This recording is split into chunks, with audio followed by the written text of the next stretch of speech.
Instituto Nacional de Investigaciones Forestales, Agrícolas y Pecuarias, en su afán por la investigación científica, abre un nuevo laboratorio de cultivo de tejidos dentro del Centro de Investigación Regional Centro, Campo Experimental Bajío.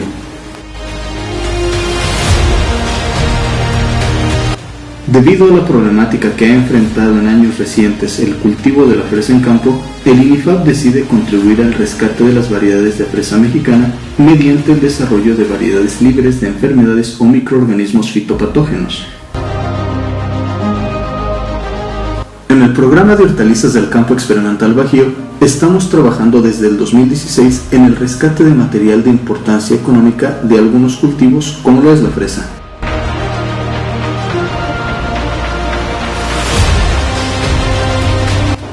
En el Instituto Nacional de Investigaciones Forestales, Agrícolas y Pecuarias, INIFAP, estamos trabajando en el mejoramiento genético del cultivo de la fresa. Desde hace más de una década se han desarrollado variedades como Mitei Pacal, que son las que compiten en el mercado con variedades comerciales como Camarosa, Monterrey, Festival. La mayoría son de procedencia extranjera de Estados Unidos. Y Mitei Pacal han sido generadas en el programa de mejoramiento genético de fresa. De los atributos con los que cuenta este tipo de cultivares es el tamaño, el sabor, la concentración de grados Brix, que es en referencia al contenido de azúcar, y algún tipo de resistencia a plagas y enfermedades. Desafortunadamente, desde 3 décadas a la fecha, en el agro mexicano se han venido desarrollando diferentes problemas, principalmente fitosanitarios, dentro de los cuales los llamados virus son los que han tenido mayor impacto en el cultivo de la fresa, a tal grado que en ocasiones se puede perder hasta más del 60% de la producción, lo cual repercute en gran medida al desarrollo de este cultivo en el estado de Guanajuato.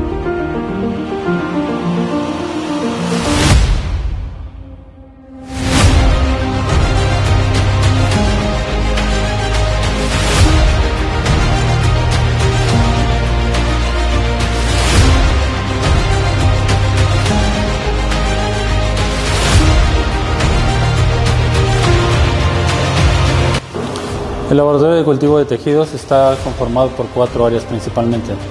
La área 1, que es la área común de trabajo, donde se hace la resección del material. El área 2, que es el área de cultivo, donde se seccionan y se extraen los explantes de material vegetal. El área 3, que es el área de incubación, que tiene que estar bajo condiciones controladas, que es donde se van a desarrollar nuestros explantes para futuramente obtener plantas completas. Y el área 4, que es el área de invernadero, es donde después de haber obtenido nuestras plántulas en condiciones in vitro, se transfieren a condiciones controladas, pero donde el principal factor es la radiación solar. En campo se realizan muestreos enfocados a identificar plantas que no presenten síntomas visuales de daño ocasionado por algún microorganismo.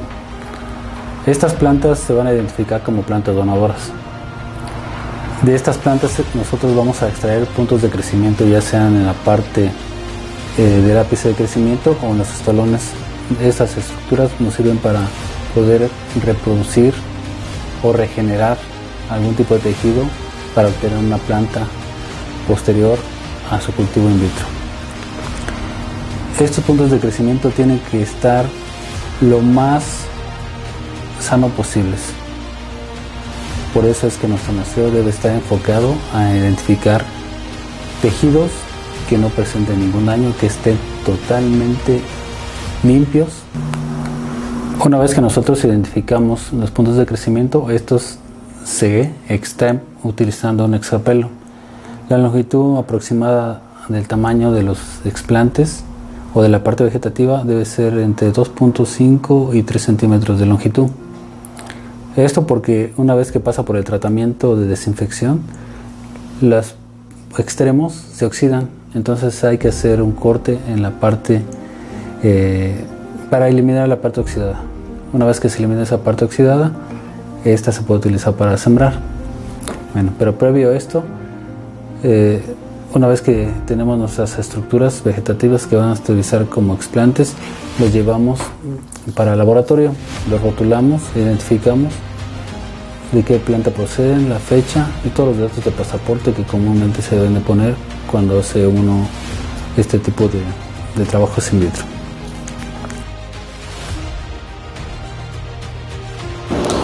Una vez que los explantes han perdido la mayor cantidad de humedad superficial dentro de la caja Petri, estos son sembrados en la caja de cultivo que contiene medio MS más la hormona de crecimiento y se colocan distribuidos en el fondo de la caja en aproximadamente de 4 a 6 meristemos con separaciones para que puedan tener su desarrollo.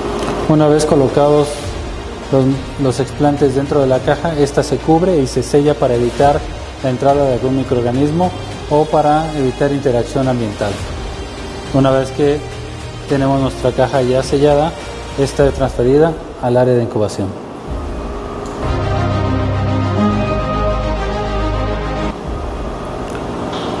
Las cajas que han sido sembradas con nuestros explantes son colocadas dentro de un cuarto de incubación en condiciones controladas, de humedad relativa de aproximadamente 50 más menos 5% y temperatura que oscila entre los 26 más menos 2 grados centígrados durante un periodo de 4 semanas. Durante estas 4 semanas las condiciones de incubación tienen que mantenerse constantes. Posteriormente, cumplidas las 4 semanas, se hace una revisión de las cajas y se identifican los meristemos que han tenido algún tipo de desarrollo, principalmente foliar, y son transferidos a otro medio nuevo para que se inicie la regeneración de estos tejidos.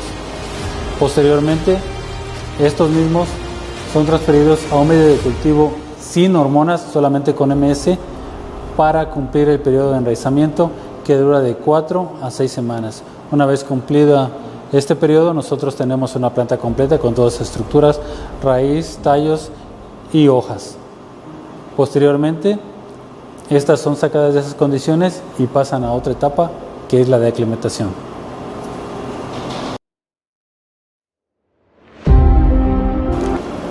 Una vez que se tienen las plantas completas dentro de nuestro medio de cultivo sin hormonas, que tienen sus estructuras completamente desarrolladas, estas son transferidas a un sustrato que está conformado por vermiculita, perlita y pitmos en una relación de 1-1-1.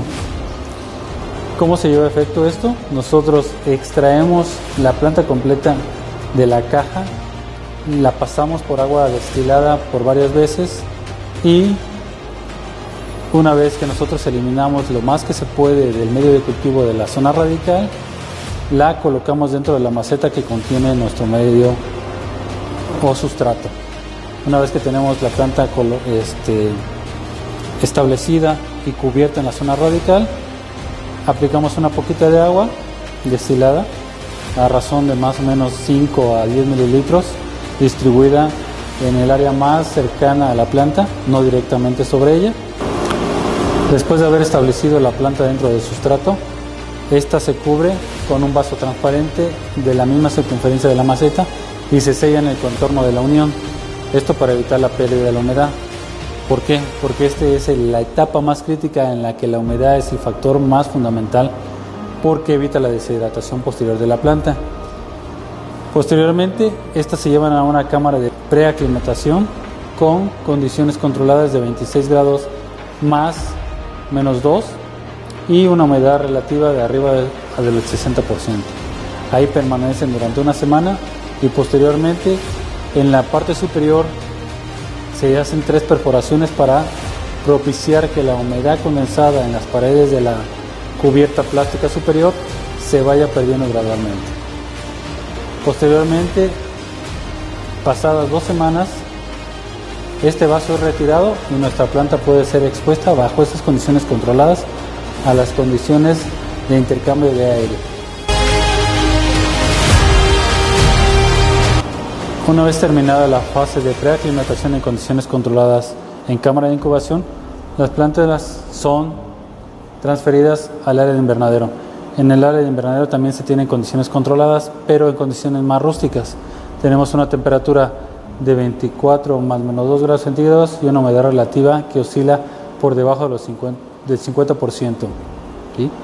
Durante este periodo, las plantas van a estar sometidas a un tipo de estrés por el cual todas las plantas que han sido obtenidas por esta vía pasan. Después de una semana, que es la etapa crucial en la que las plantas empiezan a sufrir deshidratación, se puede ver las plantas que van a sobrevivir. Se tiene un estimado de alrededor del 95% de las plantas que alcanzan la supervivencia. Después de haber pasado el periodo crítico en el establecimiento bajo condiciones rústicas, las plantas que sobreviven a estas condiciones tienen dos posibilidades de uso. Una, ser utilizadas como plantas para propagación o ser utilizadas como planta madre para seguir obteniendo desplantes que aseguren la calidad fitosanitaria en condiciones in vitro.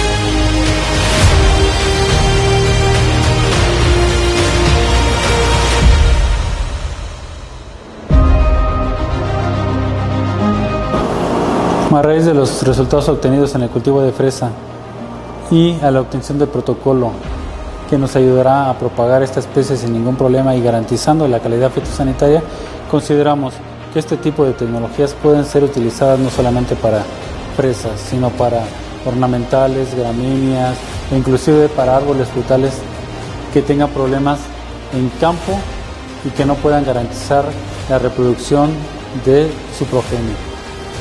Por lo que consideramos que el apoyo a este tipo de investigaciones debe continuar, porque pueden ser la base para la conservación de nuestros recursos naturales.